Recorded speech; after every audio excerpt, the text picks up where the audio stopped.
Hello दोस्तों, welcome to my YouTube channel boys यानी कि बायोलॉजी ऑन योर स्किन। आज अपन बात करते हैं बायोलॉजी की, यानी कि नीट में कौन सी बायोलॉजी में टोटल कितना चैप्टर कवर होता है या कौन कौन से चैप्टर इंपॉर्टेंट है। वैसे तो अपन पूरी बायोलॉजी कवर करेंगे, लेकिन आज अपन शुरुआत करते हैं।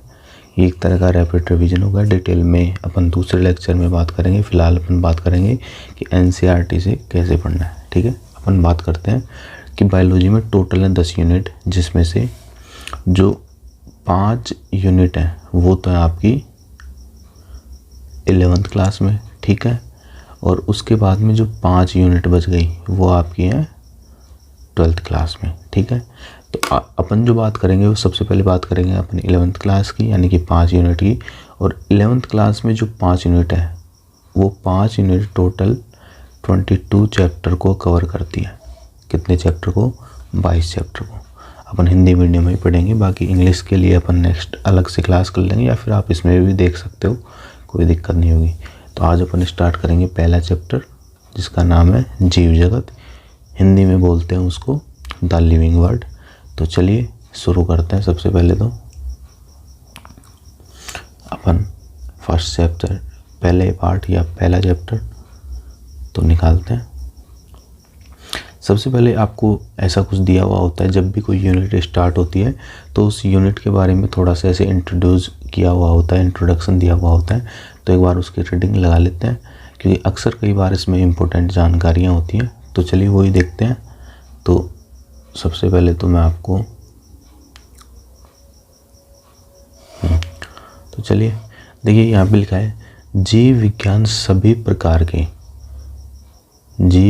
सभी प्रकार के जीवन रचना एवं जैव प्रक्रमों का विज्ञान है। मतलब यानी कि जो जीव विज्ञान है वो सभी प्रकार की जैव रचना एवं जैव प्रक्रमों का विज्ञान है। यानी कि आप बायोलॉजी में सभी प्रकार के जीवों का अध्ययन कर सकते हो, और उन जीवों में जो भी प्रोसेस होती है उनका भी अध्ययन करते हो। ठीक है, नेक्स्ट बात करते हैं। जीव विज्ञान कौतूहल और जैव विविधताओं से परिपूर्ण है। आदि मानव आसानी पूर्वक निर्जीव पदार्थ एवं सजीवों के बीच अंतर कर सकता था। यानी कि जो उस टाइम का जो आदि मानव था वो केवल इतना ही कर सकता था कि हाँ भाई, ये पदार्थ सजीव है और ये पदार्थ निर्जीव है। अब वो ये किस आधार पे करता था वो अपन इसी चैप्टर में आगे देखेंगे। आदि मानव ने कुछ एक निर्जीव पदार्थों जैसे वायु, समुद्र, आग आदि तथा कुछ सजीव प्राणियों एवं पौधों में भेद किया। इन सभी प्रकार के जीवित एवं जीवहीन स्वरूप में उन्होंने जो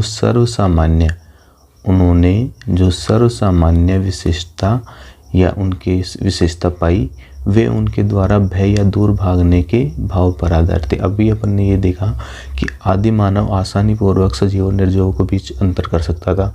अब वो ये अंतर किस आधार पर करता था? वो ये अंतर करता था भय के आधार पे। मतलब यानी कि जिन भी जानवरों से उसको भय होता था, इसका मतलब वो जीव थे तभी तो भय लगता था, ऐसे थोड़ी कि पहाड़ से भय लगता था।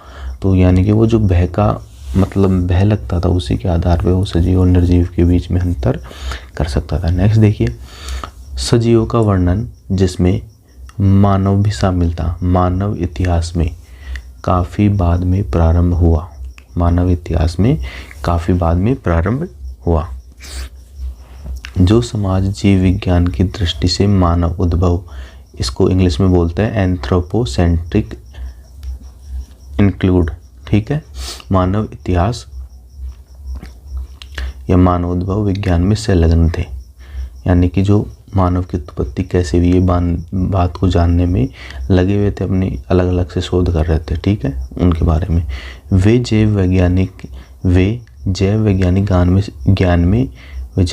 ज्ञान में सीमित प्रगति दर्ज कर सके। मतलब क्या है कि यानी कि जो वैज्ञानिक इस बात का पता लगा रहे थे कि मानव की उत्पत्ति कैसे हुई, वो बाकी की जीव विज्ञान में उनका इंटरेस्ट या उनको इतनी जानकारी नहीं थी। ठीक है, जीव स्वरूप के वर्गीकी विज्ञान यानी कि सिस्टमेटिक एवं स्मारकीय विवरण। यानी कि जैसे उसको याद करना होता है ना, आपने सिस्टमेटिक पढ़ लिया, उसके बाद में उसको याद भी तो करना होता है। विवरण ने विस्तृत पहचान प्रणाली, यानी कि आपने इतने सारे जीव खोज लिए तो उसके बाद में उनको थोड़ा बहुत सिस्टमेटिक तरीके से उनको वर्गीकरण भी करना पड़ेगा। ठीक है। विस्तृत पहचान प्रणाली, नाम पद्धति तथा वर्गीकरण पद्धति की आवश्यकता प्रदान की। यानी कि आपने जैसे ही बहुत सारे जीवों की खोज कर ली तो उनका नामकरण, उनको पहचानने का तरीका और उनको वर्गीकरण भी तो करने का कुछ आवश्यकता महसूस होगी, ठीक है, आवश्यकता प्रदान की।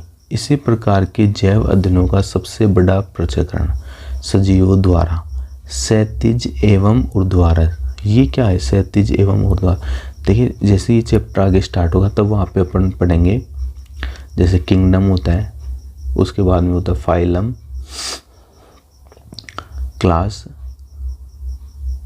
ऑर्डर। ऐसे जो अपन ये जो क्रम पढ़ते हैं ना, इसको बोलते हैं ऊर्ध्वाधर। ऊर्ध्वाधर का मतलब लॉन्गिट्यूडनल ऐसे, और एक होता है क्षैतिज ऐसे, एक होता है क्षैतिज ऐसे, इसको बोलते हैं हॉरिजॉन्टल। यहाँ पे आते हैं सब डिवीज़न वगैरह, सब क्लास वगैरह, सब फाइलम वगैरह। एक तो ऐसे सीधी लाइन होती है और एक होता है ऐसे क्षैतिज लाइन। ये जो क्षैतिज लाइन होती है इसको बोलते हो आप सब डिवीज़न या सब क्लास बोलते हो। जैसे अपन ये क्लास पढ़ते हैं, क्लास के ऊपर आता है फाइलम, तो फाइलम का भी तो कोई सब फाइलम होगा, उसका भी कोई छोटी मोटी क्लास होगी अंदर, ऐसे क्लास की भी सब क्लास होगी। तो ये तो जो ऊपर ये अपन ऊर्ध्वाधर जो लाइन पढ़ रहे हैं तो ये तो हो गया उसका ऊर्ध्वाधर, और ये जो अपन आडी लाइन में इसका सब क्लास है, सब डिवीज़न पढ़ते हैं, ये क्या हो गई उसकी क्षैतिज लाइन। तो वही बताया देखो, सजीवों द्वारा क्षैतिज एवं ऊर्ध्वाधर दोनों ही समानताओं के भागीदारी को मान्यता देना था, ठीक है। वर्तमान के सभी जीवों के परस्पर संबंध होने और साथ ही पृथ्वी पर आदिकाल वाले सभी जीवों के साथ उनका संवादों का रहस्योद्घाटन मानवीय अहंकार और जीव विविधता के संरक्षण के लिए एक सांस्कृतिक आंदोलन के कारण थे। मतलब यह है कि जैसे आज अपने को पता है कि अपन जो भी जीव है वो एक इवोल्यूशन यानी कि उद्विकास, एक उद्विकास की प्रोसेस से गुजर के अपन यहाँ तक आए हैं मानव। ये एक सेल से हुआ था। जैसे आप पढ़ते हो मोनेरा, मोनेरा के बाद में आता है प्रोटिस्टा, उसके बाद में आता है फंजाई, और फंजाई के बाद में एनिमेलिया और प्लांट वगैरह आता है, ठीक है ना। तो ये जो एक प्रोसेस आप पढ़ते हो ये सब क्या है, ये क्या है, एक इवोल्यूशन का परिमाण है। इवोल्यूशन का परिमाण से मतलब क्या है,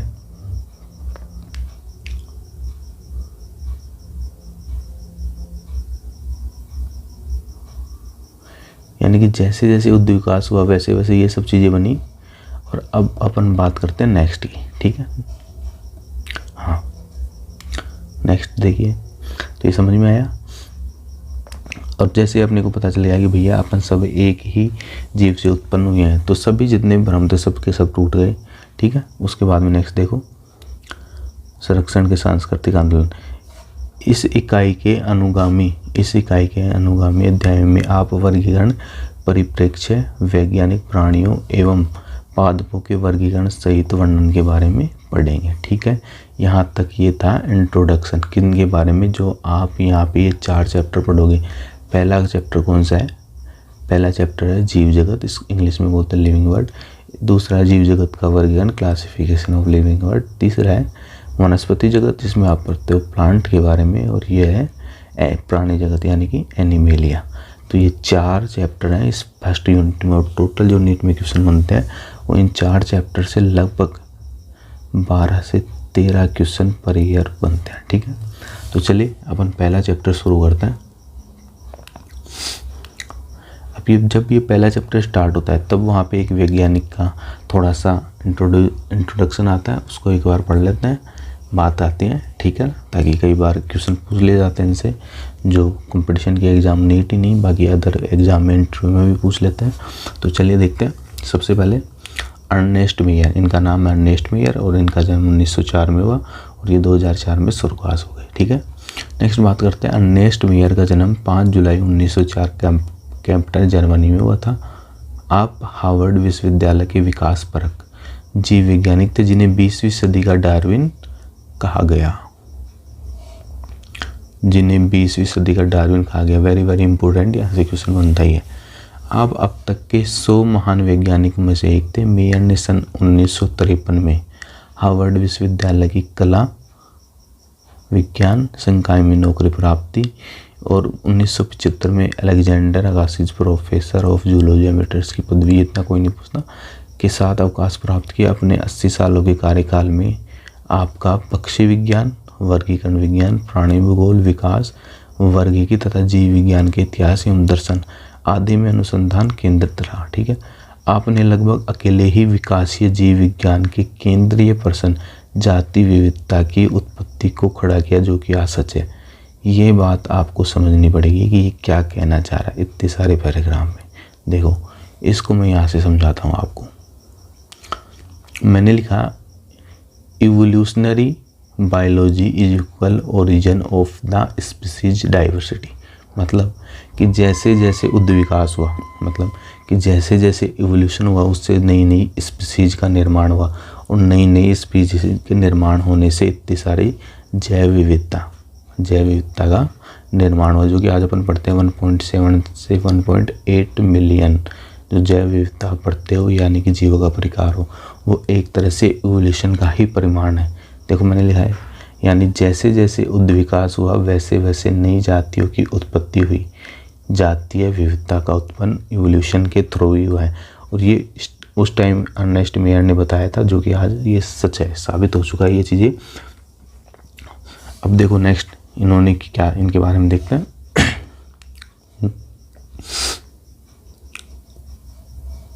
हाँ नेक्स्ट देखो, जो अक्सर इसके साथ ही आपने हाल ही में स्वीकृत जीव वैज्ञानिक जाति वर्ग की परिभाषा की अगुवाई की। ये वाला भी थोड़ा इम्पोर्टेंट है, इसका मतलब आगे देखते हैं अपन। यानी कि इन्होंने जाति की परिभाषा दी। जाति की परिभाषा से मतलब कि एक्चुअल में आप जाति कहते किसे हो, या एक जाति के जीव किसे कहते हो। ठीक है, एक जाति के जीव किसे कहते हो, उससे मतलब क्या है,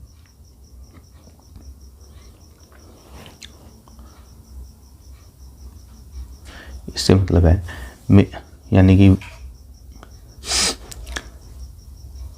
ये यहाँ पे देखो, इन्होंने जाति की जैविक अवधारणा नहीं, मतलब एक ही जाति के जीव जो आपस में रिप्रोडक्शन करके जनन संतति उत्पन्न करते हैं, उनको आप एक ही जाति के जीव कंसिडर कर सकते हो।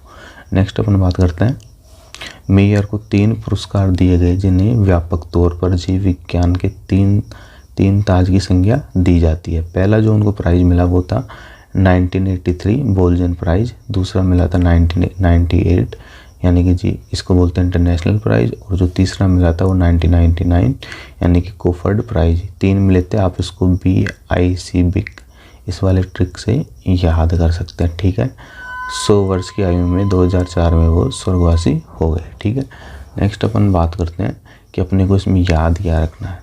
याद रखने के लिए सबसे पहला जो है वो ये है, अर्नेस्ट मेयर को 20वीं सदी का डार्विन कहा गया। इन्होंने वर्गीकी, प्राणी भूगोल, विकास, जीव विज्ञान के इतिहास व दर्शन आदि पर काम किया। एक तो ये लाइन अपने को इम्पोर्टेंट याद रखनी। इन्होंने जाति की जैविक अवधारणा दी। जैविक अवधारणा से मतलब क्या है कि एक ही जाति के जीव जो आपस में जनन सम संतति उत्पन्न करते हैं। जनन सम से मतलब क्या होता है, जनन सम यानी कि रिप्रोडक्शन करने के बाद में जो संतति उत्पन्न हुई है वो भी क्या करनी चाहिए, जनन करने में सक्षम होनी चाहिए। जनन करने में सक्षम होनी चाहिए, तभी आप उनको एक जाति के जीव कहते हो। जैसे आप करवाते हो, जैसे घोड़ी और गधा, उससे क्या बनता है, म्यूल वगैरह और हिरनी वगैरह। वो क्या करते हैं, जो नेक्स्ट जो जनरेशन होती है वो क्या होते हैं, वो जनन करने में सक्षम नहीं होते, इसलिए आप उन्हें एक जाति के जीव नहीं मानते। इसलिए जो म्यूल और जो हिरनी बनती है वो एक नेक्स्ट ही स्पीसीज होती है, एक जाति के जीव आप उनको नहीं बोल सकते। नेक्स्ट बात जो याद रखनी हुआ है कि इन्हें 3 पुरस्कार प्राप्त हुए, जिन्हें जीव विज्ञान के 3 ताज कहते हैं। जीव विज्ञान के क्या कहते हैं, 3 ताज। पहला है 1983 में बोल्जन प्राइज, दूसरा 1998 में जीव इंटरनेशनल प्राइज, और 99 में कोफर्ड प्राइज। ठीक है, ये बात है किनकी, अर्नेस्ट मेयर की। याद रखने की ये चीज़ है, और ये याद रखना 20वीं सदी का डार्विन इनको कहा जाता है। ठीक है, अब अपन आते हैं मेन चैप्टर में।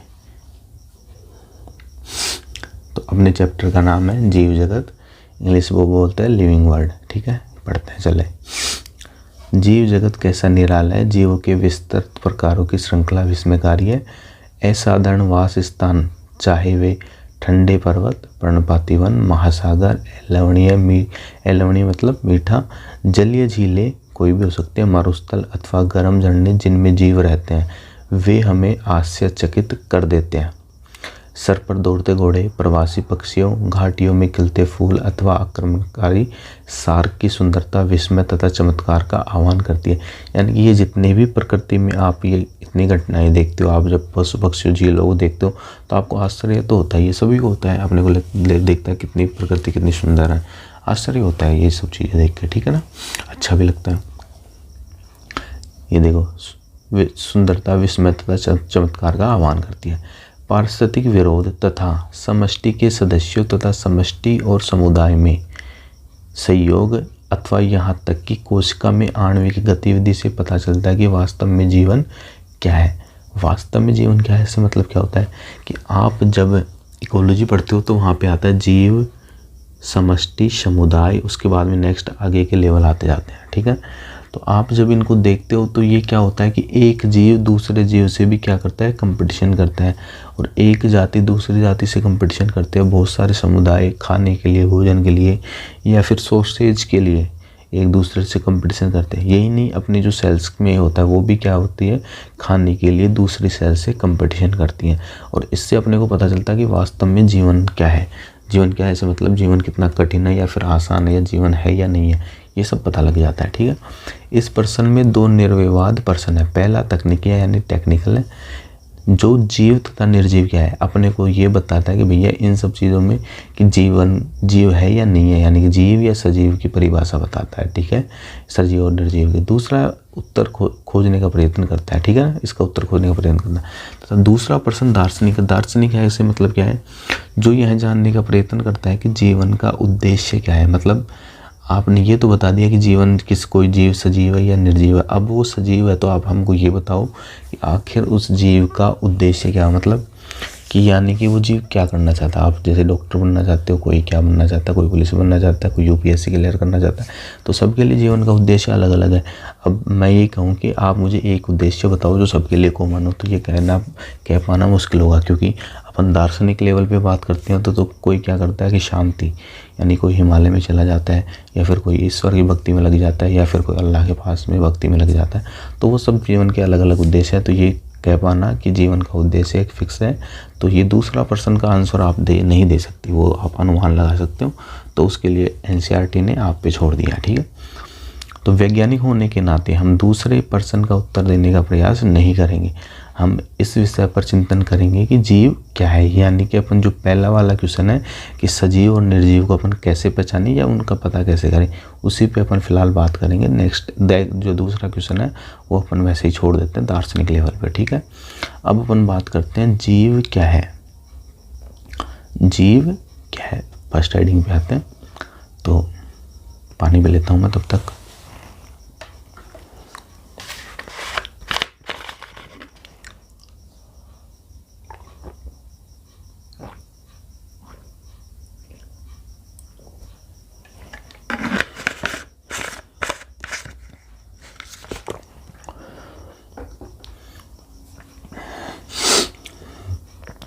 फर्स्ट हेडिंग है जीव क्या है।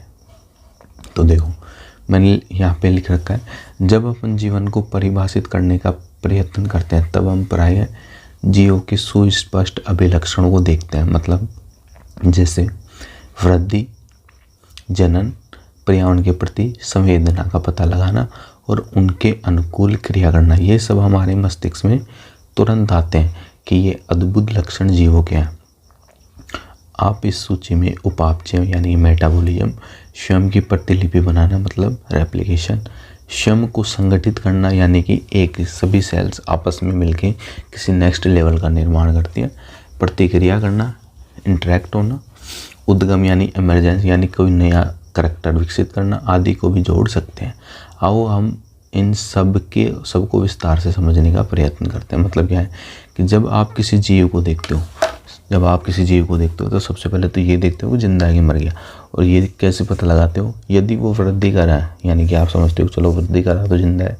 दूसरी बात इसमें लिखा है कि जनन, यानी कि वो जनन कर रहा है, तो जनन भी सजीव ही करते हैं, लेकिन अपन पढ़ेंगे आगे कि क्या होता है क्या नहीं होता है। दूसरा, यानी कि वो एक्टिविटी कर रहा है, क्रिया कर रहा है कि नहीं कर रहा है, उसके हिसाब से भी आप पता लगा सकते हो। ठीक है, मेटाबॉलिज्म, उपापचय, उसके बाद में लिखा है स्वयं की प्रतिलिपि रेप्लिकेशन करना। ये सब क्या है, आप जीवन के लक्षण मान सकते हो। लेकिन पढ़ते अपन क्या है क्या नहीं है वो देखते हैं। अब देखो, पहला लिखा है सभी जीव वृद्धि करते हैं, सही बात है। जीवों के भार यानी कि उनके मास यानी कि उनके वेट में, तथा संख्या यानी कि उनके नंबर में वृद्धि होना, ये दोनों ही वृद्धि के द्वियुग्मी अभिलक्षण है। वेरी वेरी इम्पोर्टेंट, बहुत बार क्वेश्चन पूछ चुका है यहाँ से। सभी जीव वृद्धि करते हैं, जीवों के भार तथा संख्या में वृद्धि होना, ये दोनों ही वृद्धि के द्वियुग्मी अभिलक्षण है। मतलब यानी कि जीव भार में भी वृद्धि करते हैं और नंबर में भी वृद्धि करते हैं। अब उनका क्या कुछ होता है ये नेक्स्ट पैरे में अभी यहीं पे आ जाएगा। देखो, बहुकोशिकीय जीव कोशिका विभाजन, बहुकोशिकीय जीव कोशिका विभाजन द्वारा वृद्धि करते हैं।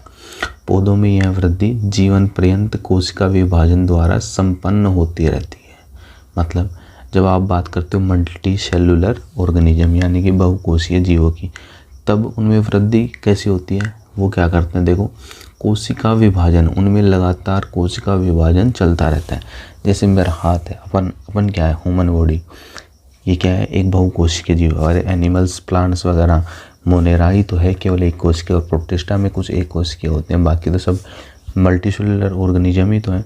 अब उनमें वृद्धि कैसी होती है, वो अपनी सेल्स क्या करते हैं, लगातार डिवाइड करते रहते हैं। ठीक है, नेक्स्ट देखो, और लिखा है यहाँ पे वृद्धि जीवन पर्यंत कोशिका विभाजन द्वारा संपन्न होती है। प्राणियों में यह वृद्धि कुछ यहाँ पे देखो बहुकोशिकीय जीवों में कोशिका विभाजन द्वारा वृद्धि करते हैं। यहाँ पे देखो नेक्स्ट, पौधों में यह वृद्धि जीवन पर्यंत कोशिका विभाजन द्वारा संपन्न होती रहती है।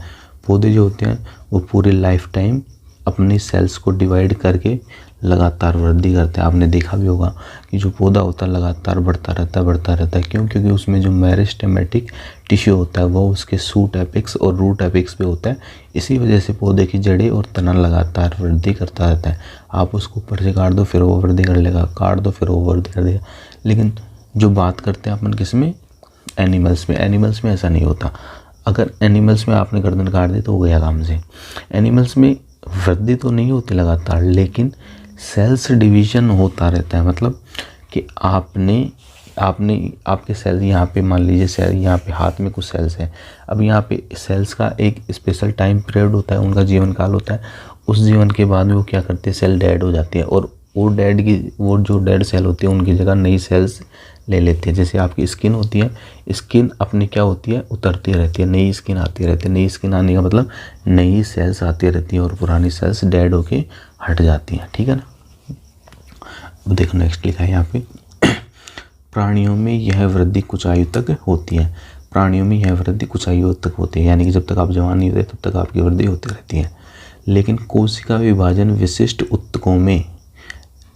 ऊतकों में होता है, ताकि विलुप्त कोशिकाओं के स्थान पर नई कोशिकाएं आ सके। मतलब प्राणियों में लगातार वृद्धि नहीं होती है, तो वृद्धि तो कुछ आयु तक ही होती है। जैसे आप 18 से 19 साल के हो गए, उसके बाद में आप बढ़ना बंद हो जाएगा। लेकिन आप में जो सेल डिवीजन होता है वो तो लगातार होता रहता है। क्यों? क्योंकि आपकी जो पुरानी सेल्स है वो मर जाती है, उनकी जगह नई सेल्स आती हैं। बड़ी सरलता से देखो, कुछ आयु तक होते रहते, विलुप्त कोशिका स्थान पर नई कोशिकाएं आ सके। एक कोशिकीय जीवों में कोशिका विभाजन द्वारा वृद्धि होती है।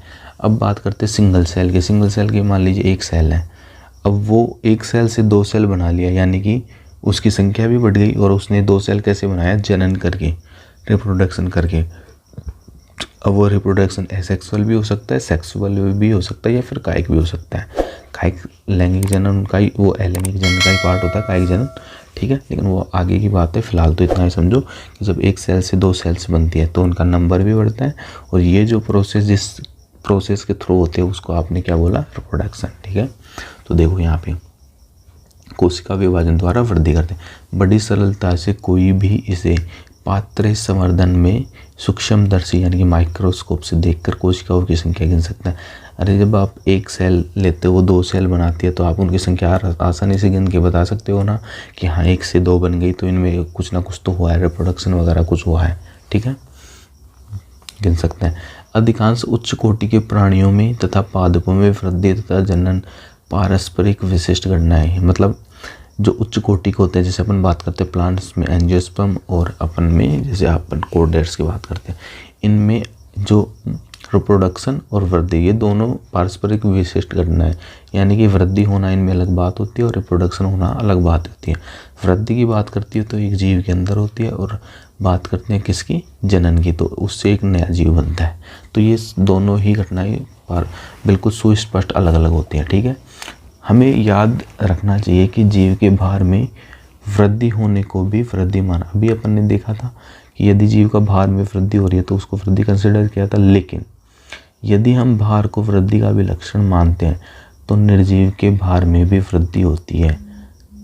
जैसे पर्वत गोलाश्म तथा रेत कटीले। पर्वत होते हैं, गोलाश्म का मतलब क्या होता है, जो उल्कापिंड होते हैं, वो जब पृथ्वी की ओर आते हैं या फिर वो बनते हैं तब उनके भार में वृद्धि और कमी होती रहती है। तथा रेत के टीले आप देखते होंगे, तूफान आता है तो छोटे से टीले बड़े में कन्वर्ट हो जाते हैं, उन पर रेत जमते रहती है, लगातार उनकी वृद्धि कमबत्ती होती रहती है, ठीक है, वृद्धि करते हैं। लेकिन निर्जीवों में इस प्रकार की वृद्धि उनकी सतह पर पदार्थों के एकत्र होने के कारण होती है। यानी कि ये जो जितने में भी वृद्धि हो रही है कटीले गोलाश्म, इसमें क्या होता है, इनकी सतह पर पदार्थों की जमने से वृद्धि होती है। लेकिन जीवों में यह वृद्धि अंदर की ओर होती है, यानी कि अपन बात करते हैं सजीवों के अंदर, तो वो वृद्धि उनके इंटरनल पार्टों में या आंतरिक वृद्धि होती है, ना कि सतह पर होती है, ठीक है। इसलिए वृद्धि को जीवों का एक विशिष्ट गुण नहीं मान सकते। यानी कि वृद्धि के देखो अपवाद भी आ गए इसमें, क्या कि जो निर्जीव हैं वो भी तो वृद्धि करते हैं, तो इसलिए अपन वृद्धि को एक जीवों का विशिष्ट गुण नहीं मान सकते, क्योंकि आप वृद्धि से डिसाइड नहीं कर सकते कि कौन सजीव है कौन निर्जीव है, ठीक है। तो यहाँ पे ये बात याद रखना, कौन सी वाली, वृद्धि को जीवों का विशिष्ट गुण नहीं मान सकते, ठीक है। जीवों में यह लक्षण जिन परिस्थितियों में परिलक्षित होता है उनकी विवेचना करके ही यह समझना चाहिए कि यह जीव तंत्र के लक्षण है। यानी कि जिन परिस्थितियों में ये लक्षण आपको दिखाई दे रहे हैं उन्हीं के आधार पर आपको डिसाइड करना है कि ये जीव तंत्र के लक्षण है या फिर नहीं है। नेक्स्ट बात करते हैं, इस प्रकार जनन भी जीवों का एक अभिलक्षण है। इस प्रकार जनन भी एक जीव का अभिलक्षण है। उससे पहले अपन यहाँ पे थोड़ा शॉर्ट में देख लेते हैं, मैंने शॉर्ट नोट्स भी साथ में बना रखे हैं। जैसे मैंने लिखा वृद्धि ग्रोथ, इसको वृद्धि के द्वियुग्मी लक्षण जीवों के भार तथा संख्या में वृद्धि होना। वृद्धि 2 प्रकार की होती है, पहला आंतरिक वृद्धि जो कि सजीवों में होती है, दूसरा है बाह्य वृद्धि यानी कि निर्जीवों में जो होती है सतह पर पदार्थ। वृद्धि 2 प्रकार की वापस से, एक होता है सीमित वृद्धि यानी कि जीवन पर्यंत लगातार होती है, जो कि पौधों में होती है, जंतुओं में नहीं होती।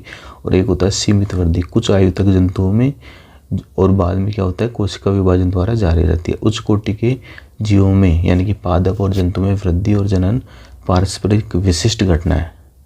एक कोशिकीय जीवों में जनन की पर्यायवाची होती है क्या, वृद्धि। सजीव एंड निर्जीव दोनों वृद्धि करते हैं, इसलिए वृद्धि विभेदी लक्षण नहीं है, ये बात याद रखना। आंतरिक वृद्धि विभेदी लक्षण होती है। ये तो बात हो गई वृद्धि की। नेक्स्ट बात अपन करेंगे किसकी, जनन की, वो अपन नेक्स्ट क्लास में करेंगे। अगर आपको ये वीडियो अच्छी लगी तो वीडियो को लाइक कीजिए, चैनल को सब्सक्राइब कीजिए और अपने दोस्तों के साथ भी शेयर कीजिए। और जो भी आपके दोस्त नीट की तैयारी कर रहे हैं उनको बताइए, उनको ये वीडियो शेयर कीजिए। और अपन कंप्लीट नीट एग्ज़ाम तक साथ में बने रहेंगे, कंप्लीट कोर्स करवाएंगे बायो का। तब तक के लिए जय हिंद, जय भारत। मिलते हैं नेक्स्ट क्लास में।